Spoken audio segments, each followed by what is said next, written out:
কবরের ভেতর সে ভাবছিল, আগের শাস্তিই বুঝি শেষ। হঠাৎ কবর ফেটে গেল, নিচ থেকে উঠে এলো আগুনের শিকল।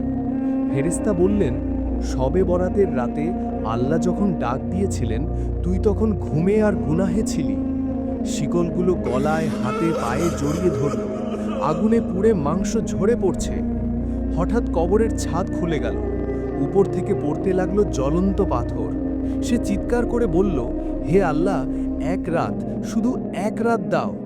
উত্তর এলো, যে রাতকে তুই অবহেলা করেছিস, সে রাতই আজ তোর বিরুদ্ধে সাক্ষী। কবর গর্জে উঠল, আমি তওবাবিহীন মানুষকে চেপে ধরি। কিয়ামত পর্যন্ত এই আগুন, এই শাস্তি থামবে না। ভাই ও বোন, আজ শবে বরাতের রাত। আজ যদি না কাঁদো, কাল কবর তোমাকে কাঁদাবে। আমাদের চ্যানেলটিকে সাবস্ক্রাইব করুন। ধন্যবাদ।